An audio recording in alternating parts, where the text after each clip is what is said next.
Hello and welcome to another episode of InterSoul Leadership. I am Yvette C. Owens, the CEO of Destiny Speak, and InterSoul Leadership is a component of our organization where we really engage leaders who are doing phenomenal things and leaders who are up and coming emerging leaders so that we create a culture for leaders that is thriving and that attracts people to the things we are building, attracts people to our assignments, and encourages them to learn and build and grow and be themselves. And it really changes the trajectory of what leadership looks like, feels like, and leaves how we leave people feeling.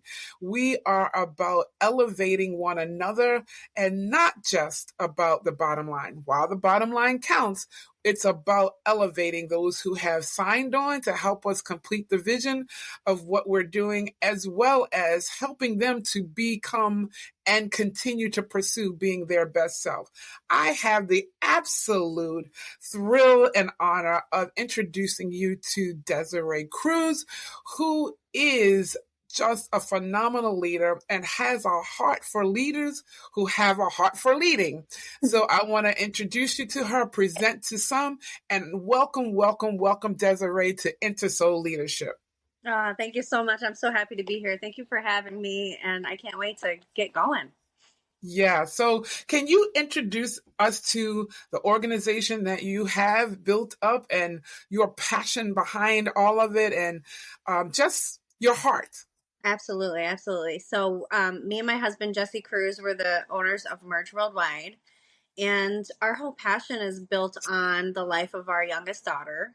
Her name is Faith Cruz. And when she was little, I had her at a very young time. I was about 6 months pregnant, and she was born prematurely. And in that time, I just was in a NICU for 42 days, and I have this little baby girl, and we're holding her, and everything was just out of our hands, out of our control. And it was the first time where I feel like Jesse and I really were at a place where we just had to put our hands up and really be still and really peel back all the different layers of our lives of all the stuff that actually matters. Mm-hmm. And we're sitting down and we're holding this baby, and she really had us thinking differently in every single way for every single part of our life. So we really started thinking about like our friendships and our families and purpose and mission and legacy and all these things. And my little baby passed away around 42 days. Mm. And in that 42 days, she changed and moved mountains. She moved mountains. Like I've never seen such a little baby girl move so many mountains in such a small period of time. And because of that, I literally looked at my husband and I said, man, we have no excuse. We have no excuse. If this little girl can move mountains in 42 days, we have no excuse. So we literally just started thinking and really thinking, how do we honor her? How do we help other families? How do we help other people with this? And what it boiled down to for Merge Worldwide was that everybody has a story. Yeah. And everybody's story matters. Yeah. And we learned a lot that sometimes with some of the worst things that happen to us, it can be used in such a beautiful way to be able to impact so many people. So the journey started with this little baby, and we're like, how do we honor her? We take this and we help 1 billion people. That's what we do. Awesome. So that's what we did. We started the mission, and we started with just writing books and telling our story. And then from there, we started speaking about the book and getting on stages and telling our story. And it just evolved into hosting live events and going all over the world with the mission of just inspiring entrepreneurs to step into their true power, their true story. I love that. And I just want to go on record that I'm a part of their group. Jesse and I and Desiree are in another group together. And I just love the work that they're doing. And we have those times, not that we look for them, not that, we even desire them, but God uses those pivotal moments to bring us to a place where we would have never gone ourselves, probably, and didn't even know what's inside of us to get there. And it's really like, how do we have all of this come together and converge into our past experiences and what we are called to do going forward? So thank you for not staying in a place of where people could have that happen, and they could stay in a really place of, man, this is like keeping me down. I just can't move beyond this. And what do I even do? Or thinking that all hope is gone. Yeah. But thanks to the grace of God that said, nope, we're going to turn this into something that's going to glorify him, and also that it's going to help a lot of people. And so I'm so grateful that you both answered that call. And so tell us, I know you said you do live events, you host these retreats and everything. So tell us who that ideal person is so we talk about meeting people where they are, right? Tell us who that person is. What's that avatar that is ideal for what you and Jessie are building? Yeah, so we really want to empower entrepreneurs, inspiring entrepreneurs who can step into their power, step into their story, step into their purpose, and really take those big leaps, those big risks, those your big faith jump, your look in the mirror and figure out like every piece of you that is the way that he designed you to step up and become and be called. Right. Really like pushing self-doubt and limiting beliefs aside, and accepting like there's a lot of barriers, a lot of arrows that are going to come, and we're going to keep moving forward, and we're going to keep going up the mountain, and we're going to keep doing what he's called us to do. That's ideally our avatar, is those kinds of people who have an incredible story that's going to impact people for the better, for the sake of the good. And all of it is like it's also heart-centered leaders who, like, their story makes you see him in that. And that's really something that I've really come to a really steady place in my life, is like, I do love owning it, and I do love running it, and I do love hosting it, but honestly, that I literally couldn't have done any of it, none of it, not even get out of that NICU room if it wasn't for God's cornerstone in my life. Spiritually, I just feel my relationship. So I just want to see that people see that, believing in God and loving God is something that can be really, really beneficial. And it doesn't need to be, looked down upon, or like we're Bible thumping or any of those kinds of things. It's just sharing, like, I can have a relationship that really works for me. And I hope that you can see that in me, so that you try to pursue a relationship as well. Awesome. And you know what I love, what's coming to mind when you talk about what you're doing and your passion? The heart thing. So some people could think that's a soft thing. That's, like just caring and loving. No, you have to have the heart to persevere. You have to have the heart to have the resilience to push through. You had to have the heart as a mother to be able to get up out of that NIC unit and to be able to join partners with your husband in, no, we're going to restore together. I'm not going to just do this on my own. I can't, or I'm not going to stop if you still want to go. No, there is purpose even in our pain, and we have to continue to pursue and move forward in that. And so heart is not a place of weakness. And I think sometimes people, especially leaders, especially in higher places, think, I can't feel, I can't have empathy, I can't have compassion, I got to be hard. No, heart means I can do all of that and still keep pushing. What would your thoughts be around that, Desiree? Yeah, I can't agree anymore. Same thing for me. Is like, for me, it's like, if you don't have heart as a leader, I have a hard time connecting. I have a hard time believing. I have a hard time accepting. I have a hard time trusting. So it's like, I have to have a leader in place who does have heart. I feel like that's so important because I feel like when you have heart, you're seeing past just the business, you're seeing the person. That's And good. That's good. and seeing the person is like, it's so much more important than the business. Mm-hmm. And I feel like when leadership has heart-centered leaders leading, I feel like overall the entire company does better. Right. Because I feel like people feel seen, heard, and loved. And those are the three things that people need to be able to perform in their best abilities. And without those things happening, people are not performing at their best abilities because they're feeling opposite of those things. They're feeling not loved, they're feeling not seen, and they're feeling probably really used, honestly.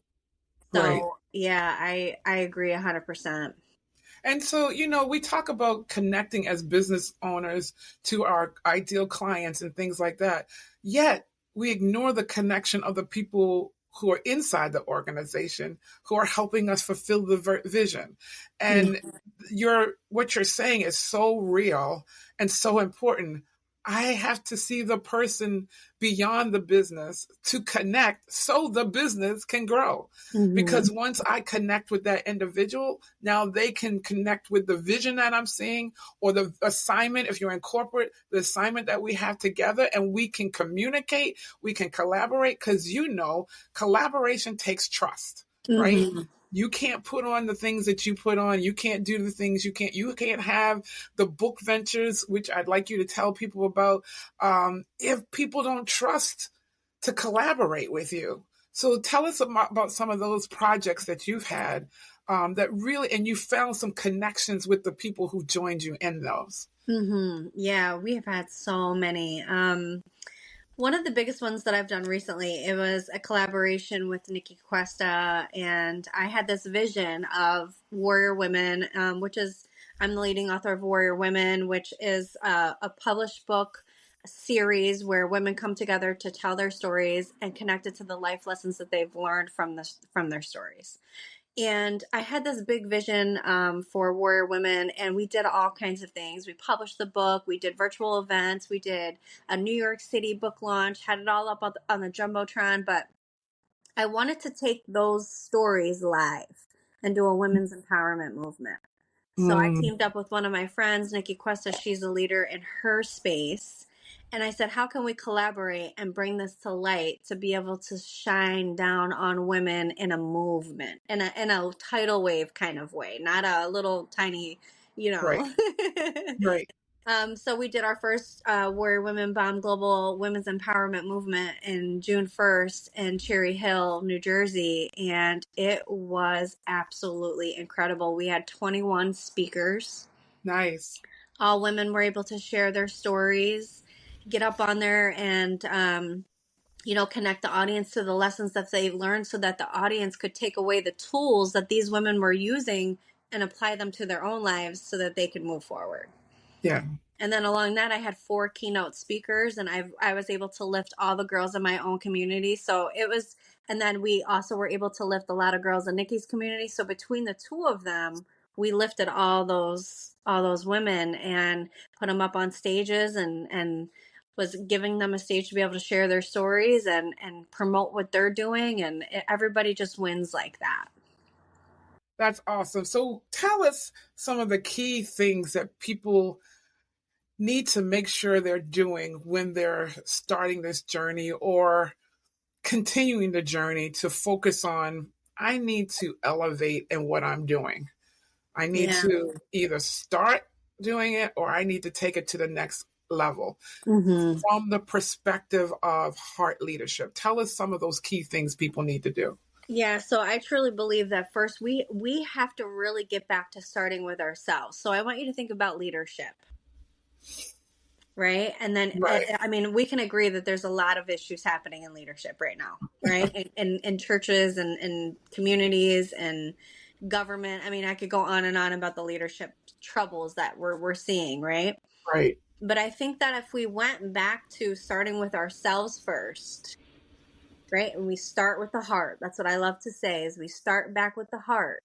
And we really start examining this idea of 5 key concepts, 5 key pillars Mm-hmm. where you want to develop the best heart-centered leadership that you can experience within yourself, right?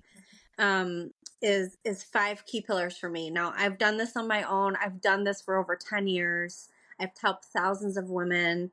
And the 5 key areas that I found that really, really matter the most when we start with our heart is healing, empowerment, taking action, so action steps, relationships, because everything revolves around relationships, and then transformation, and that is in mind, body, soul.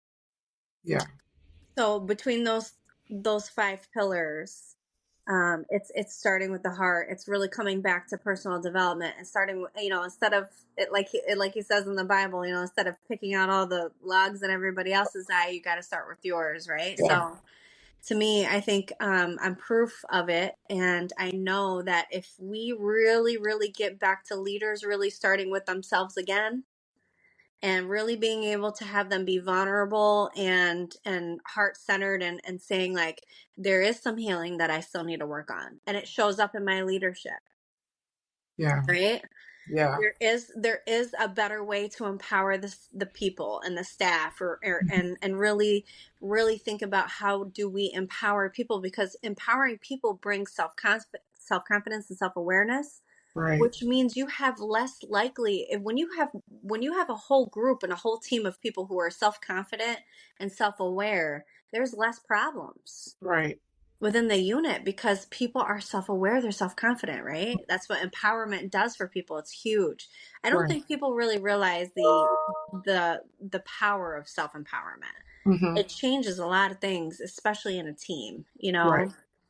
And then taking action and how to do that in the right way and the right steps so that it's realistic. Mm-hmm. And that people can see realistic results. When you start taking action to a different level of like overwhelmed, then people don't perform. That's right. They don't know what to do. Yeah, they get burnt out and then they eventually quit, and then it's overwhelming, and now you got someone who's upset because they tried to do it and now they couldn't. They're overwhelmed. And then the relationships is something one of the biggest things that I've noticed the most is this with leadership is I have a hard time following a leader who doesn't have healthy relationships themselves. And it's like, man, how can you lead me when I know that there isn't really great leadership relationships behind closed doors happening? Right. If there's a lot of like gossip and a lot of back talk and a lot of like, infidelity or whatever it is, it's like, how can you lead me if I don't see any of those? You're not modeling what healthy relationships are. You can't take me where you haven't gone. Yeah. Right? And I'm just like, I get so confused about that because I see this so much. Mm-hmm. It's like you want people to respect you as the leader, but you're not faithful. You're gossiping. You're like, that's you got to practice what you preach. Yeah, right? it's really hard. It's like, I can't even take you seriously. And then when you have a whole team of people who can't take that leader serious, it's really hard to get it back. Right. And then the next thing is, and Yvette, I really think that a lot of things with starting with ourself and our heart really revolves around relationships. Mm-hmm. It is really important, and especially the one with ourselves. Right. And then the last one with transformation, that is, mindset. Huge, huge with mindset. And then just like feeling like you're living in purpose. Mm-hmm. So it's like, I feel like with heart-centered leaders, they are walking in purpose and they're leading others to that same journey. Yeah. And then the ones that are not, it's like, I can tell you get no purpose in this leadership, but you're here because you want to collect the money that comes along with it versus you want to have other people join you and walk them to where their purpose is. Right. So to me, I have a hard time with that as well because it's like, wow, so you don't even really want to be here, but you've been here for 7 years and you're retiring in 3 years. You know, it's Right. kind of like there's Right. a lot of that happening too. Right. Or somebody tagged you and you thought that, well, this is the only way I can continue to progress and have fulfillment. So let me say yes and not really have your heart in it.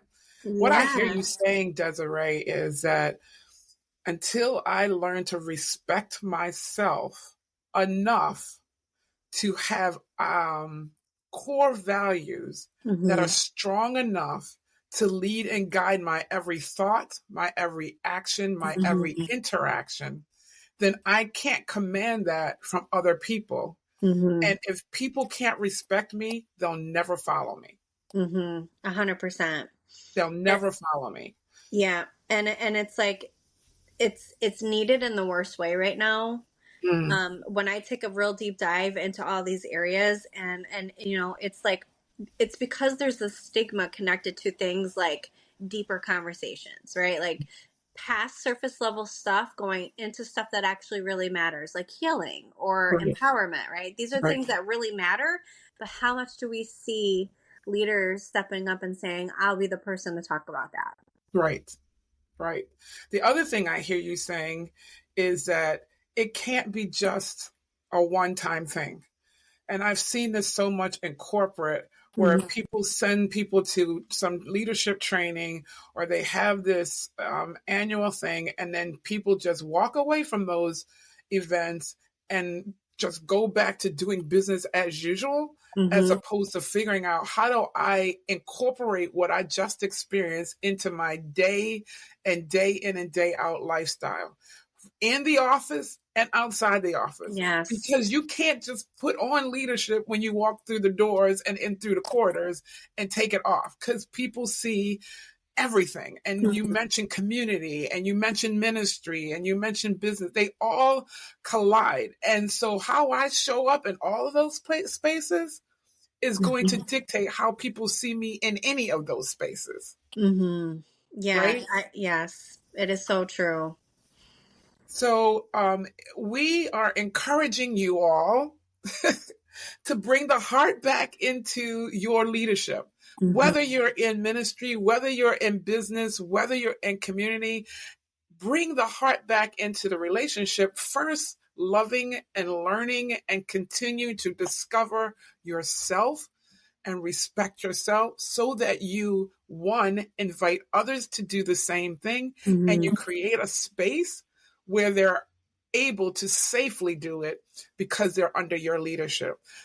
Desiree, I'm so glad we had this very brief conversation, because I know we could have gone even longer, because InterSoul leadership, that's what we're all about, right? So, but I want people to be able to follow you. I want them to, because it takes different voices to help people to discover themselves, to help people to continue to grow, to stay on that journey. So where can we find you? Tell us what you have coming up next so we can stay in contact with you. Yeah, so I'm so excited. I have been running 5-day challenges. It's a really great way to be able to put this heart concept out. So I'm trying to, one, have awareness of what heart leadership is, Mm, two, recognize that we're in need of it in the worst way. And then three, I want to make it easy and affordable, and to be able to be the leader in this and say, listen, I'm comfortable with talking about this stuff that most leaders are not comfortable talking about. mm-hmm. And so I do 5-day challenges. My next one is going to be September 16th through the 20th. I'm so excited. It's convenient. It's on Zoom. It's easy. It's affordable. And I'm looking to fill that spot. So they can message me on Facebook. I'm Desiree Cruz. I'm on Instagram. Yeah. So I'm on Facebook as Desiree Cruz and Instagram. Great. And do you have a website or? Yeah, so we have www.mergeworldwide.com is our website, and at that website it shows you all of the different things that we do. It has recap videos of different events, testimonials of the Heart Challenge. There's everything on there. Awesome. So I'm encouraging every one of you. This is what I've been doing, and I feel like I need to continue to do it this summer. I've been in spaces that continue to edify Yvette intentionally. Mm-hmm. And I think what we have going on around in the world today is such a place that in such a state that we need to continue to build ourselves up, because there's so many things happening that can deplete us quickly. Oh, yeah. So take this challenge, join the things that I'm doing, join the other things that other leaders are doing that help you grow and help you to continue to stay grounded. Mm-hmm. Because if we don't stay grounded, we start to go off in different directions that are not going to be fruitful for ourselves or Mm-hmm. the businesses or the missions or the causes that we are called to do. So I want to thank Desiree for joining us here. Join that challenge that starts on the 16th if you're available, and make yourself available so that we can continue to be in spaces that edify us and the Mm-hmm. whole self, right? Mm-hmm. Thank you, Desiree, and Thank thank you you. everyone for joining. And until next time, be great, because you have a heart to be great for those that you serve. Thank Mm. you, everyone.